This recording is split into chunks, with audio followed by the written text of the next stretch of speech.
मैं देवरिया के बारे में बात करता हूँ आपसे अब कुछ। देवरिया क्या, चूंकि आप विधायक हैं, देवरिया को कभी चीनी का कटोरा कहा जाता था जी। वहाँ की जो अधिकांश चीनी मिलें हैं वो बंद हो चुकी हैं। आप तो वहाँ के पावरफुल विधायक हैं, सीएम योगी के करीबी भी हैं, फिर भी वहाँ का जो किसान है वो अपनी पेमेंट्स के लिए और तमाम चीज़ों के लिए परेशान क्यों हैं? पेमेंट्स के लिए तो परेशान नहीं, देखिए पेमेंट्स तो हो रहा है। हमारे यहाँ परेशानी चीनी मिलों के बंद होने की है। दुर्भाग्यपूर्ण रहा कि सपा और बसपा की सरकारों में हमारी चीनी मिलें बेची गई और औने पौने दाम पर बेची गई। जिस चीनी मिल की कीमत 300 करोड़ रुपए थी वो 30 करोड़ में बिक गई, 25 करोड़ में बिक गई। प्रधानमंत्री जी के स्तर पे भी, मुख्यमंत्री जी के स्तर पे भी और मेरे स्तर पे भी हम लोगों ने प्रयास किया कि चीनी मिल खुल जाए। अभी 3 दिन पहले आपने खबर देखी होगी कि ईडी ने अटैच कर दिया है। समस्या क्या है कि मामला सुप्रीम कोर्ट में है। जिस व्यक्ति ने चीनी मिल खरीदी थी उसको जिन भी कारणों से गलती का एहसास हुआ हो, कारण आपको भी पता है, बहुत सारी कार्रवाइयाँ हुई, बहुत सारे उनके खिलाफ लीगल एक्शंस हुए। अब उनके ज्ञान चक्षु खुले कि भाई गलत किया है, तो उन्होंने लिख के दे दिया है कि हम चीनी मिल वापस करने को तैयार है।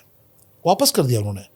लेकिन क्योंकि मामला सुप्रीम कोर्ट में है, सब जुडिस है, ईडी इसकी जांच कर रही है, सीबीआई भी है, इसके चलते कोई भी अफसर उस पर कलम चलाने को तैयार नहीं है। अनुराग भाई, हम लोगों ने बहुत कोशिश की कि भाई उन्होंने वापस कर दी, अब दोबारा इस पर चीनी मिल खोल देते हैं। मुख्यमंत्री जी इसके लिए तैयार भी थे, पैसा देने को तैयार थे, अत्याधुनिक मशीनें लगाने को तैयार थे कि हम इसको एक पूरा शुगर का एक जो है कॉम्प्लेक्स बनाएंगे, शुगर कॉम्प्लेक्स को लेकर। ज़मीन भी बहुत है, लेकिन समस्या ये आ रही कि वो मामला ईडी, सीबीआई और सुप्रीम कोर्ट के दायरे में होने के नाते कोई भी आईएएस अफसर उस पर कलम रखने को तैयार नहीं है। हम लोग जूझ रहे हैं, लड़ रहे हैं, और मुझे लगता है कि सुखांत होगा, जमीन वापस मिलेगी। मतलब अपनी ही सरकार में आप आईएएस अधिकारियों से जूझ रहे हैं, यानी कि विपक्ष सही कहता है कि विधायकों की चलती नहीं है, अधिकारी सुनते नहीं है।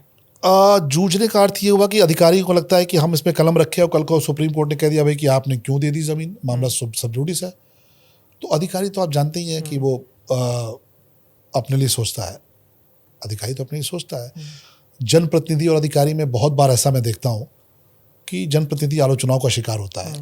पर मैं फिर आपसे ईमानदारी से कह रहा हूँ अनुराग भाई कि किसी भी दल का नेता क्यों ना हो, चाहे वो सपा का हो, बसपा का हो, कांग्रेस का हो, किसी रीजनल पार्टी का हो, ओम प्रकाश राजभर जी की पार्टी का हो, एक सामान्य व्यक्ति के अंदर भी इतना साहस होता है कि उसके कमरे में घुस जाए और ड्राइंग रूम तक जाके उससे आंखों में आंख डाल के बात करके चलाए कि भाई नेताजी हमारे काम क्यों नहीं हुआ। लेकिन एक तहसीलदार होता है ना, एक सामान्य व्यक्ति तहसीलदार कमरे में चला जाए तो तहसीलदार से अगर ऊंची आवाज में बात कर ली तो उसके अगले घंटे में क्या परिणाम होते हैं ये सबको पता है। तो मुझे कोई कंफ्यूजन नहीं है। अधिकारी होते हैं, अधिकारी खुद के लिए सोचते हैं। अधिकारी क्यों सोचेंगे देश और समाज के लिए? और एक दौर था जब अधिकारी सोचते थे। आप मुझे बताइए ना, पिछले 9 वर्षों में मुख्यमंत्री जी ने इतने सारे ट्रांसफर्स किए, आप भी पत्रकार रहे हो। 2012-13 के पहले हम लोग देखते थे कि डीएम-एसपी का तबादला अगर होता था तो पूरा शहर दुखी होता था। लोग आते थे विदाई करने के लिए कि साहब डीएम साहब बहुत अच्छे थे और जो है उनको हम विदा करने चलेंगे।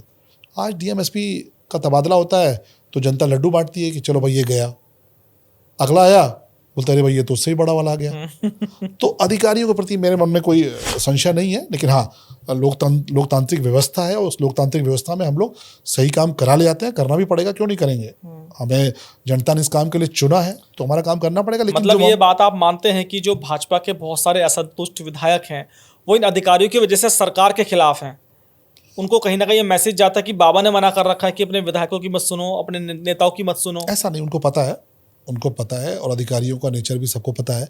अब ये अलग बात है भाई कि बहन मायावती जी की सरकार थी तो बहन जी की सैंडल लेने भी अधिकारी जाते थे हेलीकॉप्टर से। अब योगी जी संयमित मुख्यमंत्री हैं, योगी जी संत हैं, सन्यासी हैं, तो वो तो किसी से पर्सनल काम की अपेक्षा नहीं करते। किसी अधिकारी से कभी नहीं कहा होगा भाई कि ये मेरा व्यक्तिगत कार्य कर दो। लेकिन ये अधिकारियों को समझना चाहिए कि समाजवादी पार्टी की सरकार में बोनट पे बैठा के घुमा दिए जाते थे। और मैंने देखा है कि जो 5 कालिदास मार्ग है, जब समाजवादी पार्टी की सरकार थी तो ये कहाँ बैठते थे? आपने भी वो तस्वीरें देखी होंगी कि अखिलेश यादव जी कुर्सी पे बैठे होते थे और अधिकारी नीचे यहाँ बैठे होते थे। तो आशुतोष पांडे का शायद वो अब मैं नाम नहीं लेना चाहूंगा, पर मैंने बहुत से अधिकारियों को देखा है कि सपा सरकार में, बसपा सरकार में अपमानित भी होते थे। बसपा सरकार में तो एक दो ने गोली मार ली खुद को। बसपा सरकार में अगर आपको याद हो तो एक बहुत चर्चित आईएएस ने सुसाइड कर लिया था।